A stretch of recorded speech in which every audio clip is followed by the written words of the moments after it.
Hello, and welcome to Flipping the Table.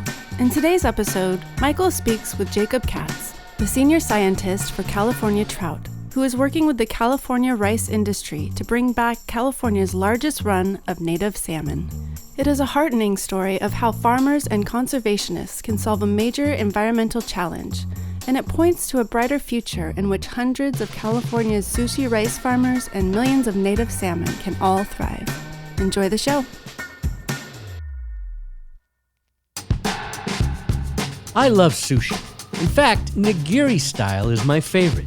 For those unfamiliar, unlike a sushi roll or sashimi, nigiri is the form of sushi that features an elegant slice of fish atop a foundation of equally portioned rice.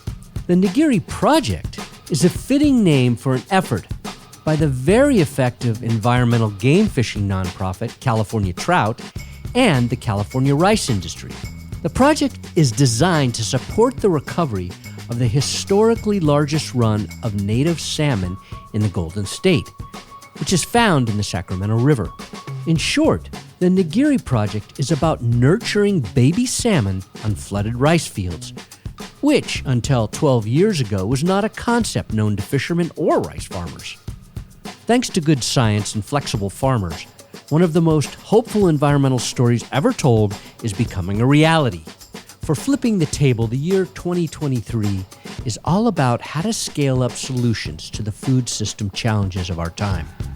The Nigiri Project is the best recent example I have found related to farmers as lead actors in the work of species recovery, which is essential to the California goal of enhancing species diversity in the state. As you will hear from my guest, Dr. Jacob Katz, the senior scientist at Cal Trout managing the Nigiri Project, the principles and practices underlying the project have wide implications for many other forms of agriculture in the state and beyond. Industry groups representing other crops are beginning to take note because when farmers are attuned to the needs of species in their region, species recovery is a critical form of ecosystem service that agriculture can provide to the nation and the world. Jacob Katz is a conservation biologist with a specialty in river ecosystems. He did his PhD at UC Davis, not far from the state's largest river, the mighty Sacramento. He was there during a time when river ecosystems were being deeply studied and more clearly understood than ever before by some great scientists. Jacob is extremely knowledgeable, eloquent, passionate, and, based on his upbringing, both a lover of agriculture and fishing, which is the perfect combination to place him where he is today. So let's begin. Jacob Katz, really great to have you here in my home in Sonoma County to talk about reconciliation ecology in your work with agriculture and species and particularly fish. It's great to have you here. It's a pleasure to be here, Michael. Thanks for having me. You know, I always like to start with a person's origin story because you do very interesting work, and it'll be very interesting for people to hear how you came to it. Yeah, both my mom and dad gave me so much, but I grew up on small farms. It was really the river that I kept being drawn to, though, and my dad tied a fly rod to my arm when I was 4 or something like that, and I spent every waking moment moving towards water, whether it was a puddle or the creek or the ocean. My dad often said as a teenager I couldn't pee in the gutter without running a fly through it afterwards. It was definitely what compelled me, and I kind of misspent my youth chasing fish all over the world, but Alaska was really what drew me, and it was... How old were you went to Alaska? I went first to Alaska at 18. Did you work on fishing boats or something? Yeah, to work not on fish. Well, initially to work on a fishing boat. A friend of mine at Humboldt State had grown up on Kodiak Island, and her dad and her brother both a purse seining operation off Kodiak Island. So we'd gone up there. What's a purse seining operation? A purse seine is a net that is drawn around a school of fish, and then the line is drawn in, closing the top of the net like a purse around around the school of fish. And so that was out in the salt off Kodiak Island. But by the time we arrived, the price of salmon that year was so low that they decided they weren't going to fish. Wow. So my buddy Tony and I scrambled around, and in between fishing ourselves, found jobs what they call slime lining, cutting and processing salmon in a factory, in a fish processing facility on the Katz River. So that was kind of the beginning of our what was really a love affair with Alaska, and finally got out of off the road and out in the bush and saw systems that were still vibrant, Wild. still fry.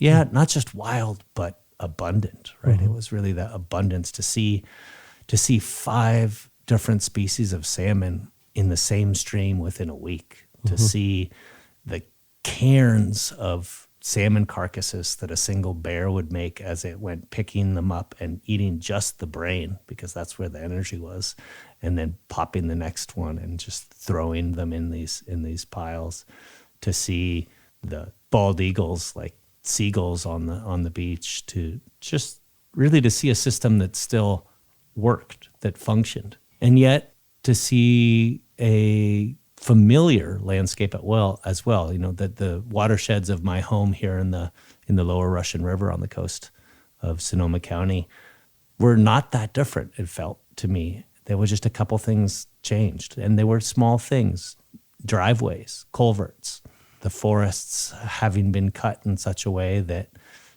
a lot of the mountain was now down in the river. And yet I could tell that my home watersheds were healing, but they were still broken in these key places, and started to have a couple ideas on how that might be. But I hadn't done too well in sticking in the classroom up to that point. And some of my mentors made it clear to me that no one was going to really listen to a fishing guide. So I came back and started going to school in the winter, and then spending summers in Alaska. Santa Rosa JC is an amazing place, and that got me going. And by the time I kind of had some wind in the sails, I said, I know where I want to go. And I was back to Davis to work with Peter Moyle, who was my mentor, and as he is many fisheries biology. He's the father of fisheries biology really here in California. And he set me on a good path.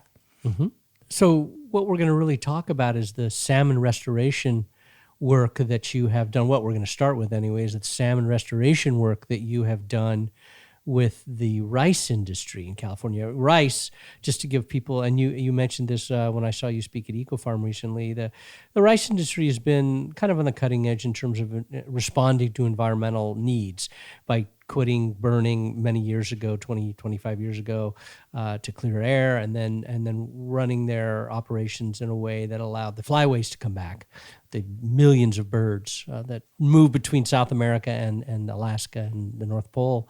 And I've seen that. It's the beauty of it, and I know that they've been committed. So then why don't you tell the origin stories of the work you're doing around salmon, and then get into describing what you're doing with the industry, with the farmers who are growing rice? Well, I think the right place to start is where you just did, in the tremendous success story of birds in the Sacramento and Central Valley, what we call the Pacific Flyway. And it's a success story not just of statewide or national importance, but I think of hemispheric importance in this era when it feels like when we do hear about the environment, it's all doom and gloom. It's all impending catastrophe or real catastrophe. The sky's orange with smoke, or there's another international crisis over curbing release of more carbon into the air, right? Everything feels like it's out of control and out of our hands, so much bigger than us.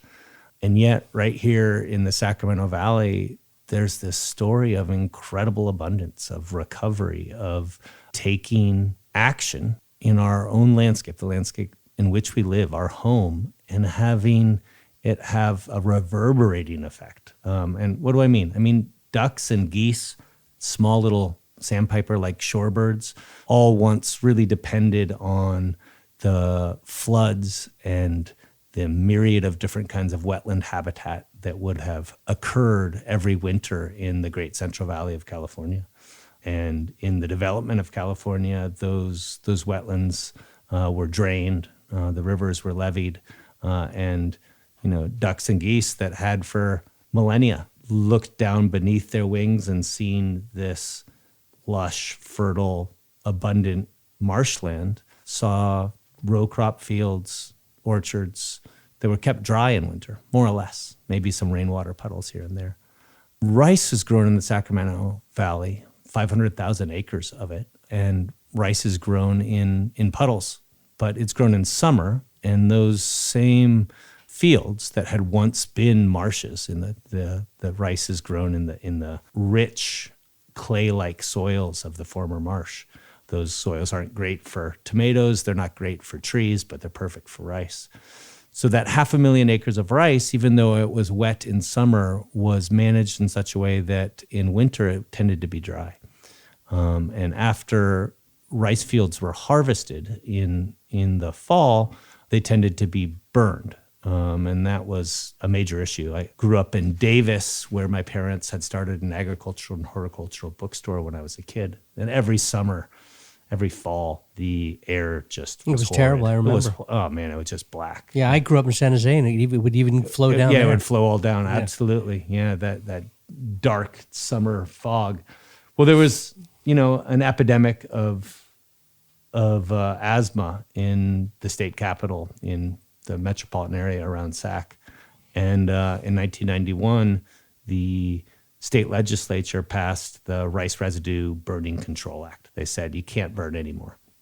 And at first, the rice industry said, that's it. That's more regulation. Uncle Sam's going to drive us out of business. This isn't going to work. But working with UC Davis and others, they found an alternative, and that was flooding those fields again, using the same irrigation infrastructure they used to divert water from the river out onto these former floodplains. But they're still floodplains, formally activated, formally hydrologically connected to the river.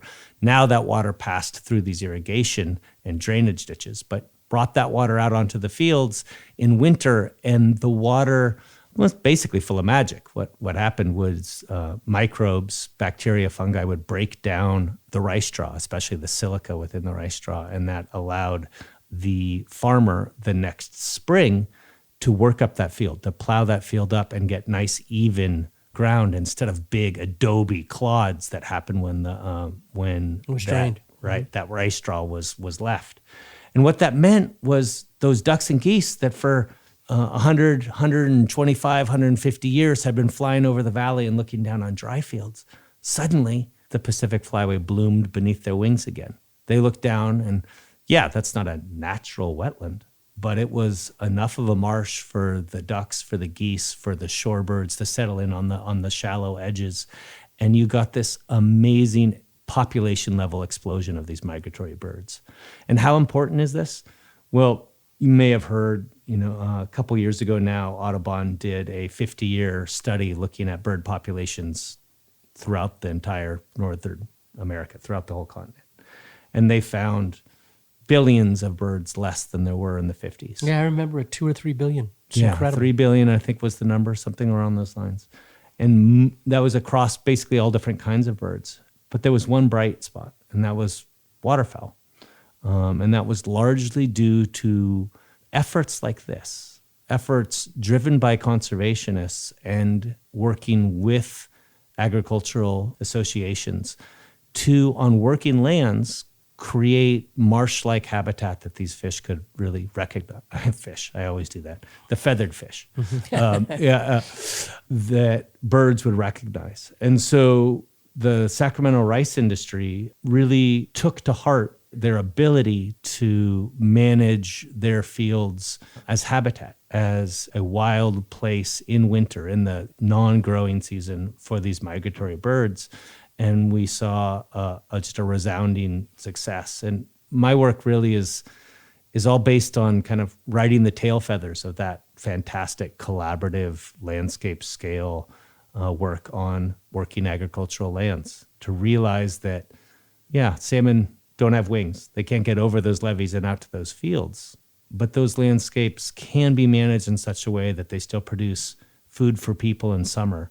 Yet in the off season, in the fall and winter and the early spring, we can manage that landscape in such a way that native critters, native biota recognize the larger patterns of interaction between water and landscape. The understanding that the river's not that thin blue line between two steep rip-rapped levees, but it's the river valley. It's a riverscape, and that the river is the summation of the patterns of interaction between water and the landscape through which it flows. And that's the template for this work that we're talking about. The reconciliation is reconciling a knowledge of natural process into our manage of natural resources. It's knowing that we can't go back. It's knowing that the Sac Valley is one of the great agricultural production regions on Earth, one of the most lucrative agricultural production regions of Earth, and that we don't have enough money to buy that ground up and to return it back to some idea of what it should be. There are places where that's possible, and by all means, let's do those. Let's restore those spots. But the vast majority of the landscape is still going to be very much managed within a human and a kind of with market forces being an important force. And so, how do we integrate? How do we integrate those natural patterns into those landscapes? Specifically, the example of the birds and the rice is awesome. Yeah. So I guess the context is that salmon, the Sacramento River was the Sacramento River Valley, not the river, was the great nursery for most of the salmon on the West Coast. Well, maybe not most on the West Coast, but it was definitely the most productive river at the towards the southern part of their range, right? So there probably were more fish going into the Columbia. Okay, I'm thinking of California. I shouldn't have said but definitely the largest in California. Yeah. And we, to generalize, no one was there making counts. Making careful and accurate count at the pre-development, but to the best of our ability to reconstruct, my friend Ron Yoshiyama has done a great job in doing this. There was 2 million adult salmon coming back to the Central Valley every year into the Sacramento and San Joaquin. So that's 2 million adult fish every year swimming through the Golden Gate. Remember, the Golden Gate's not a bridge. It's the gap in the Coast Range that lets the water in and out into the San Francisco Bay, into the great estuary of the west coast of the Americas, the Sacramento, San Joaquin estuary and delta. And that about 1 million fish would have taken a right and gone into the San Joaquin. Those were primarily spring run fish, fish that are really adapted to the snowmelt of the high rivers of the Southern Sierra. And you would have had another 1 million fish turning left and heading up into the Sacramento. And those would have been fall run fish, some spring run fish that go into the tributaries like the Yuba and the Feather and the Mill and Deer Creek that come out of the Sierras. But we also had a really unique fish in the Sacramento, the winter run. And that's because the Cascades, the volcanic mountains are at the top of the watershed there, the Shastas and Lassen and the peaks in between. And they produce amazing volcanic springs. Those springs produce cold water year-round, and so the winter run would come back into the Sacramento River midwinter when there's plenty of water for that adult to make it up to those year-round cold springs, and they would spawn in that water at the top of the Sacramento in May, in June, in the spring, in a time of year on the West Coast when there's not really water in any other place. So the Sacramento not only was an abundant place for salmon at the far extreme southern part of their range, where you'd expect a species to peter out towards the very edge of their range. And yet in the Sacramento, we had this incredible explosion of abundance and of diversity, and more different kinds of Chinook salmon, the winter run, the spring run, the fall run, and the late fall run, than any other watershed on Earth.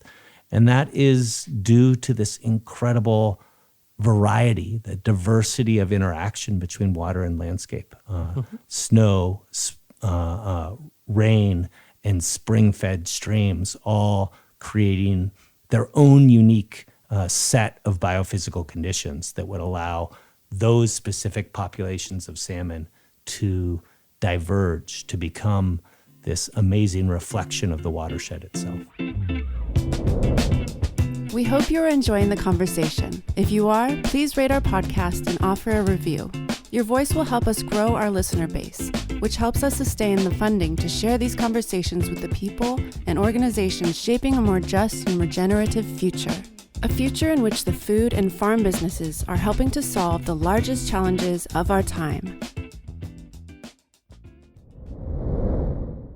As you described earlier when you were talking about the birds, the industry came and the natural patterns were disrupted.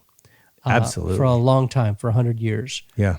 And then, as has happened with other species, the salmon were declared as an endangered. And so a lot of research and money went into how are we going to bring them back. Yeah. And that probably led to the research at UC Davis that you were involved in. And you started to discover some things. So if you could describe to people the difference between fish that are in their very young age in a river versus in a floodplain. Right. Yeah, that word floodplain is an important one, right? And it's really just the flat land adjacent to streams of all kinds, where during high water events, during floods, the river spills out of its channel and interacts. It slows down and spreads out across the landscape. Probably a lot of people have seen that this year with all the flooding we've had. Yeah, absolutely. The Russian River where we live is a great place to see that. But the Sacramento and San Joaquin were some of the great river-connected wetland corridors on Earth. And marshes are one of the most productive habitats on Earth. And you can see that. So what's really clear to most people is that puddle ducks need puddles, right? That was that rice being managed as marsh would make sense for waterfowl. That's totally it. But the science over starting in the mid-90s and going for about 20 years or so, there really started to point to wetlands, and especially wetlands connected to the river, which we call floodplains, were as important for salmon as they were for ducks. Mm-hmm. And some really great studies showed that when a young juvenile salmon, a salmon that was, just a couple inches long, the size of your thumb, headed down the river to the sea, when it got a chance to get out onto a few of the remnant floodplains that were part of the flood protection system in the Sacramento Valley, versus being stuck in the levied river,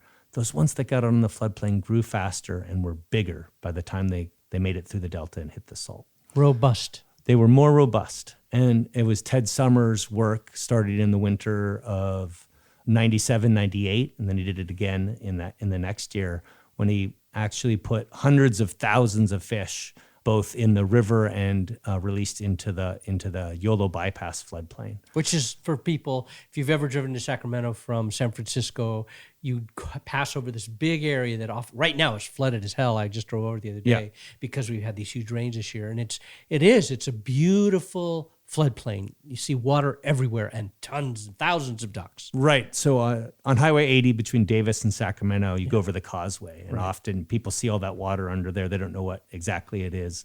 They confuse the causeway with the bypass itself. The causeway is the road. Right. The bypass is underneath, and what's happening is you're bypassing those floodwaters around Sacramento. Because the city used to flood. Huge floods. 60s, huge floods. Yeah. The only reason the city can be there is because of the bypass, actually. And the bypass is a unique feature. It is not something that most rivers in the developed first world have.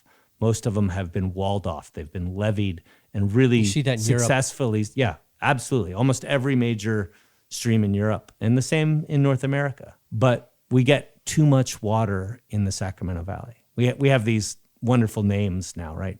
Bomb cyclone and atmospheric rivers. Before that, it was the Pineapple Express or a rain on snow event.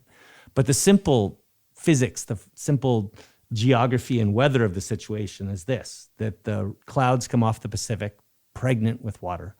And right there, right, just coming in, the mountains rise on the other side of the valley. And the Sierra are high, and they push those clouds up, they get colder, and they drop a fantastic amount of water.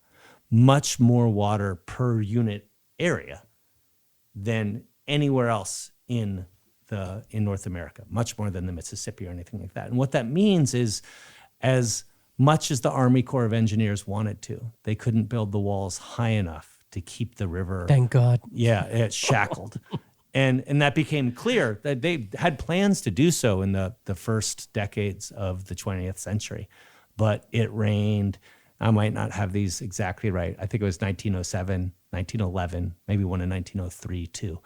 Each storm was bigger than the last, and it became abundantly clear that you needed to let that floodwater go somewhere, or else it was going to go right over and make the state capitol an island, like it did in 1864 when Leland Stanford had to take a rowboat up K Street to be inaugurated as governor. We had a podcast here about a year ago with someone who's written a book about all that, Tom Philpott. The city of Sacramento had to close down for 2 months. No one got paid. The government shut down. And it went to San Francisco. Yeah, the Civil War had just started too, so there was no help coming from anywhere else. So. Right. The governor's Leland Stanford's first proclamation was to move the capital to San Francisco. But even in San Francisco that year, it was amazing. There was as much as 3 feet of fresh water over the saltwater of the bay. They were catching freshwater, like Sacramento suckers, freshwater fish at Fisherman's Wharf in San Francisco. Because there was so much fresh water. So much water, which is an important piece. We're not going to get into that today. Right. But people think climate change this and always blame. California is a land of extremes. Yeah. It always has been. Yep. Of incredible drought. It doesn't just happen every summer, right? It's these cycles, and with that comes an amazing amount of water at times, and so it's important. Thankfully, yeah, right. This last century has been one that's been pretty stable. But all right, so the valley was all these wetlands. Let's do this quickly. You can summarize the entire development of the Sacramento and San Joaquin Valley with one word: drainage, right? Went from slowing and spreading that water to doing everything we can to divorce the water from the landscape, to get that water off the landscape as quickly as possible. Now, remember, this is California, where no one argues that water is the most important resource we have. Now, think about that. The last 150 years, we have spent investing billions of dollars to get that water off the landscape, to essentially not utilize it. So, hence dry aquifers. Yeah, right. So what we have an opportunity to do now is to realize the folly of that. Mm-hmm. Not to say, oh, we're going back, because you understand that the valley, the Sacramento, we don't want Sacramento to flood. But what we can do is take this amazing, really effective flood conveyance structure, YOLO bypass, which right now only floods under very large storms, and improve it so that those fish can get out of that food-starved river. And that's what I'll get to, and what our work really points to, is that the food is made on the floodplain. Right. That the rivers are food deserts for fish. They are really food deserts for fish. The water between those steep levees turns over very quickly. It has very little access to the wonderful stored energy source that is plant matter, right? So what's a leaf do? It just captures sunlight, turns it into sugar, right? A river has to flood. Flooding is the means by which a river ecosystem accesses the terrestrial energy source needed to create abundance. So when you say, help people understand what you mean by a terrestrial energy source. So the floodplain, we were talking about just all that fertile ground where we tend to grow food now. That's where our farms want to be. It's where people settle, these large river valleys. And it's inconvenient to have the water come out when crops are out there or other times. So we tend to try to stabilize or control that river with levees. But those floodplains, we tend to grow food for people on them in summer. And the work that we're doing is realizing that sunlight that is captured in that vegetation, whether it be a crop or just weeds or the riparian jungle, the plants that grow along rivers, that is a battery. That's the energy source that if you can spread water out, if you can slow it down, if it puddles up, what happens is the incredible productive capacity of food webs. You get fungi, you get microbes in the water that start to break down those leaves, that vegetation. Going for the sugar. And they go for the sugar. So sunlight is turned into sugar by leaves. To get that sugar into the water, it needs to flood, and it doesn't need to just flood quickly. It needs to happen where the water slows down for long enough for those food webs to be active. So if you have around 3 weeks of water pooling out there on the floodplain. You go from a sterile environment as far as the amount of invertebrates or biomass of bugs to something that's just seething with energy, with invertebrate and zooplankton biomass that are what small fish eat. And when small fish eat that protein, they rapidly become big fish. And big fish have a much better chance of surviving, of making it to the ocean, surviving for a couple years in the marine environment and returning as 30-pound salmon. Okay, so this is good. You just described what's possible in floodplains. So now connect it to what you're asking, or what the rice, or at least portions of the rice country, the 500,000 acres, what portion of that is willing to participate in creating the environment to create that food to make it available to the fish? So the rice industry had this great success story in providing habitat for hundreds of species of birds. And when we came to them and said, hey, we think that those puddles, those rice paddies, could also be very high quality habitat for salmon, people were dubious. Salmon don't go out there in the swamp, in the marsh, right? Fish belong in the river, and the river belongs in its banks. So we spent about 10 years doing experiments that showed that if you put small fish into these kinds of habitat, they not only survive, but they thrive. They grow incredibly quickly, and they end up being much healthier fish than those just on the other side of the levee. And so we started to scale that idea up, asking growers, asking farmers if they'd be willing to change the way that their fields were operated just a little bit to make winter fields hold on to water longer and to allow fish out of the river to access that kind of habitat. And that was only available in a couple places, in those bypasses I was talking about. There had been millions of acres of wetland. We still have these two big bypasses that are, again, unique in that the river with fish in it can still spill out into those places, several times a decade under large floods.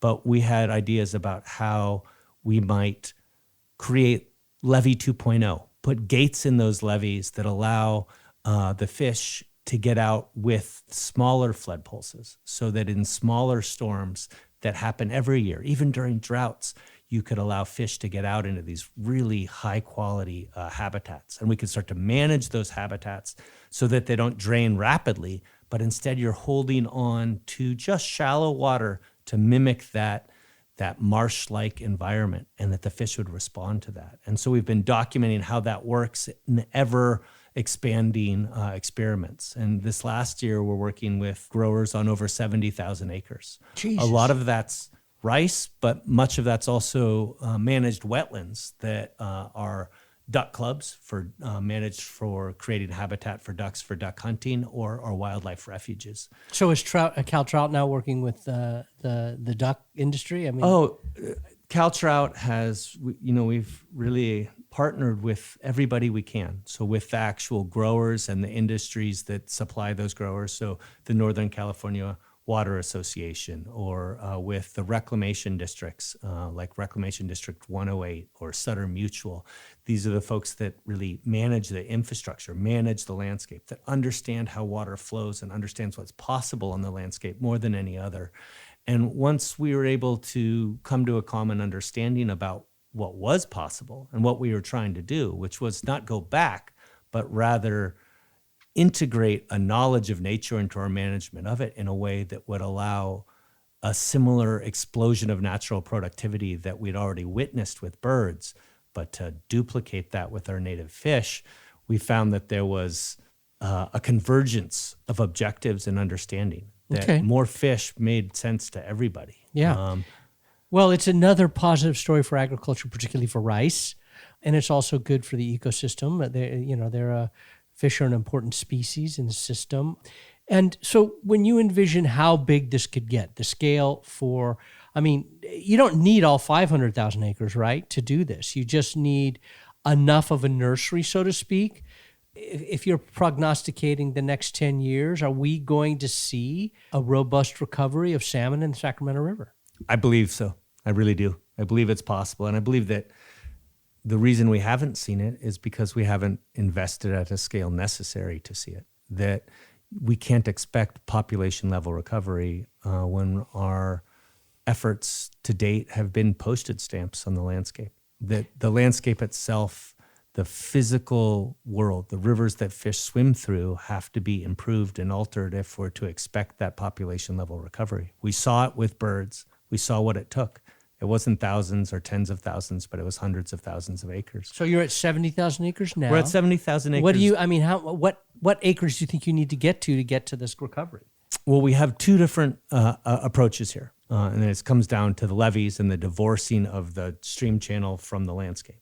The first is that those places where we can get the fish swimming with floodwaters of their own volition onto the floodplain, getting enough food there, having enough time to eat that food, and then swimming back into the river, those places are absolutely critical. And those are the bypasses, and those are some of the largest landscape scale restoration projects that we'll have seen in the United States. We're talking about, this is Everglades for California. And the Nigiri Project, one that I've advocated and talked about for over a decade now, is getting close to actually being implemented, moving forward. And that's absolutely fantastic. There'll be others that do it.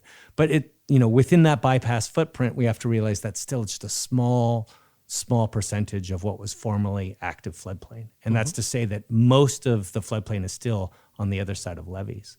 That doesn't mean that ground can't still be an important part of recovering fish. And that's because we know the food is on the floodplain. And we can intentionally flood that ground, much of it rice, other managed wetland, up in winter. And 3 weeks later, it's seething with bugs. And what we have to do now is actively drain those bugs, that incredible, that currency, the liquid rich gold, back into the river where the fish are stuck. So you pump it back in? Whether you pump it or it goes by gravity is really dependent on the specifics of each drainage area, each river. But we're taking a myriad of approaches to reconnect the productive power of the floodplain with the stream channels where those fish are starving. Yeah, I saw the video you sent that showed when they took the greenish water, because it's got all that life in it, and they put it back into the river, the fish right near that area and downstream grew just like you were seeing. Yeah, it's putting the batteries back into the system, right? And the fish respond very quickly. And so the point here is there's no silver bullet, there's no panacea. You can get the fish to the food or the food to the fish, but you have to do both at scale. And so we're pursuing that. And then, of course, there's bringing the two together, which is to say that if outside of the bypasses, there's not a lot of kind of floodplain type habitat within the levees that fish can get access to, but there's small pieces, 8 acres, 14 acres, sometimes 25 acres. That'll never be big enough to really host the kind of physical processes necessary to slow water down, to spread it out, to allow that natural cycle to work. But if you can take that floodplain-derived resources from the dry side of the levees that's produced at that landscape scale and drain it back to the river just upstream of those locations, well, you can turn each one of those small parcels, turn those parcels into pearls, turn into a string of pearls, into a string of bug buffets for these fish as they move downstream. You can increase the carrying capacity of those habitats so that they can actually benefit millions and then tens of millions of juvenile fish. So I think the potential is really there to create an ecologically functioning Sacramento River Valley again. And that's what we're really after. That's great. From ridgetop to river mouth. There's going to be other species too. There are going to be all kinds of, probably I can imagine mammals that would be welcome back into environments like that. But I don't want to get into that now because there's other things I want to talk about that are related to this. But it's a beautiful story, and I think I'm just hoping that you have Wade Crowfoot running the Natural Resources Agency, who I have a lot of fond memories of because he worked with us when he worked for then Mayor Newsom on food systems, and he's awake to what the linkages between agriculture and food and the natural world. And so hopefully that department and the federal authorities will be giving you the resources you need to scale this beautiful project. And that brings up another topic. Rice isn't the only thing that's happening up in the upper Sacramento. There are other forms of agriculture, a lot of livestock in Tehama and other counties up that way. Can you talk about what you see happening there with that? Yeah, I mean, rice was an obvious place to start because it's one of the few places on the landscape that puddles are intentionally and enthusiastically, adopted and done on. And so slowing water, spreading water, the infrastructure was there to do that in rice. But there's nothing specific to rice straw that makes that happen, right? Anywhere that you can slow and spread water works. And you can even do that under permanent crops like almond trees or grapes. And so there's been fantastic studies now, primarily for thinking about groundwater recharge, right? Because when you spread and slow water, it doesn't just grow this incredible crop of natural productivity, the currency for abundance, right? The biota, the bugs, the biomass, but it also sinks in. And there is no doubt in California that the bank account that we all draw from, not just every summer, but in every drought, is our groundwater aquifers. And so giving rivers a little bit more room, but especially creating these places over the right soils with the right crops where we can spread water out and slow it down and sink it back in to recharge our aquifers is a perfect symbiosis, synergy with the kind of ecological production that I'm talking about. So we're starting collaborative projects largely through the San Joaquin with growers that have tracts of permanent crops, again, largely orchards and vines. The other place that this has potential is here in the Russian. I've been working with rice and salmon. We call it the Nigiri Project because it's salmon over rice, similar to a wedge of fish over rice in sushi, in my favorite right? food. but I mean, coho and pinot are a perfect combo as well. And I live here just above upstream of Forestville. And so many of the streamside vineyards go under every year, and we could be having salmon out there under the vines midwinter, getting fat, and really start to reanimate Russian River's food webs and capacity to make salmon as well. Yeah, because we need to bring back the salmon here, man. They've been hurting. They have, and what we've really learned is that human land use alters the flow of energy through the landscape. And that often that's done in a way that we didn't understand at the time that we built our levees or drained our wetlands, or that Smokey the Bear started putting out fires, or that we fenced our rangelands. And yet each one of those things has a fundamental interruption of the flow, the natural flow of process. So fire flowing through forests is actually what creates and sustains healthy stands of timber, which was the resource we were trying to explore anyway, right?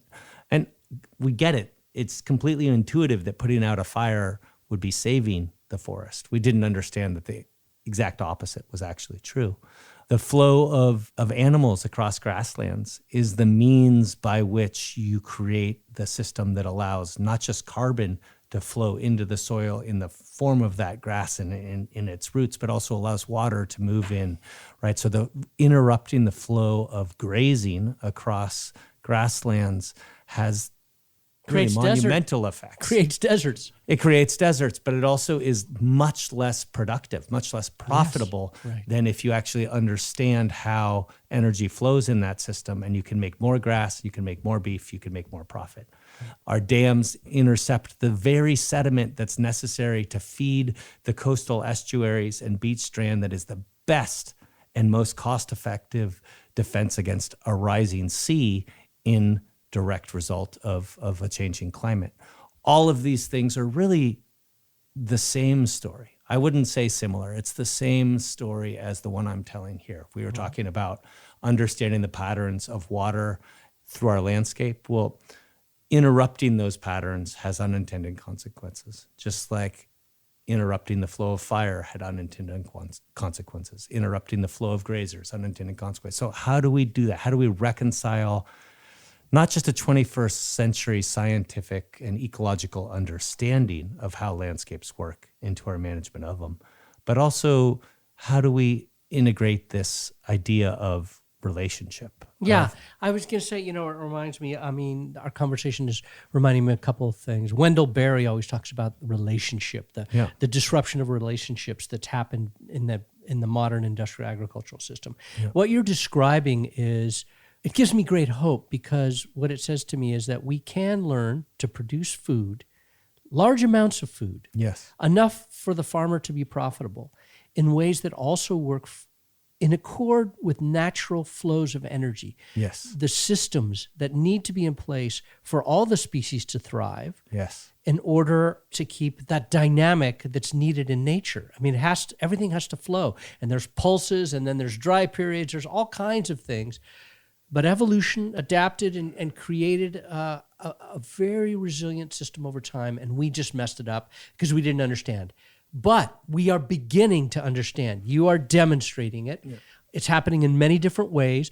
You and I sat in a session at EcoFarm in January where we heard about how they're really trying to refill the aquifers by letting water flood in certain places along the edge of the Sierra that used to be the big entrances into the aquifers. They're trying to save those again. Mm-hmm. So the farmers are awake to it, and they're working with it. And so I have a lot of hope. I have more hope now than I did 5 years ago. Oh, me as well. And I think that so often, especially folks from town, urban folks will say, well, how do you convince the farmers of this, right? That's so quickly, or journalists often, or it's where they start. And I have to explain, there's some science here that I had to explain, but these ideas and the stewardship, that's coming from the farmers and from these farm communities. What we're talking about is a clear understanding of what is needed to maintain vibrant rural communities is the aligning of the agricultural economies and ecologies. And there is a really pretty inherent understanding of that in the Sacramento Valley. The Sac Valley is really in a place where I think we can make a global model about how you take the landscape that we've inherited from generations that meant well but didn't understand necessarily what we do now, and integrate those ideas of relationship back in, where we can no longer afford to maximize a single component at the expense of the rest of the system. Mm-hmm. But instead, we can optimize many different pieces. We can take threads and begin to manage for that idea of dynamic permanence, that myriad of different sets of patterns and conditions that all the different native biota, the plants and the critters, they recognize, that they respond to, and that instead of trying to stabilize and make a convenient and predictable landscape, we can open to the wild. We can welcome the wild, not just back into the margins of our fields, but into the way we think and really into our hearts. And I think that's what this work is really all about, right? Is welcoming the wild back into our hearts. Well said. That's a wonderful place to end. Well, it does remind me, right, that Thoreau in his famous dictum said, "In wildness is the preservation of the world." And I think when most people read that, at least I did, you insert the ER in this idea of wilderness. It's not wilderness. It's not the idea of separation, not the idea of something pristine and non-human. It's the idea of the animate heart of the wild, this productive power that's there. And if we open to that in our systems, we find that it's not just a good environmental idea, it's the most profitable idea. And it's healthy. Yeah. It's healthy for everything. Yeah.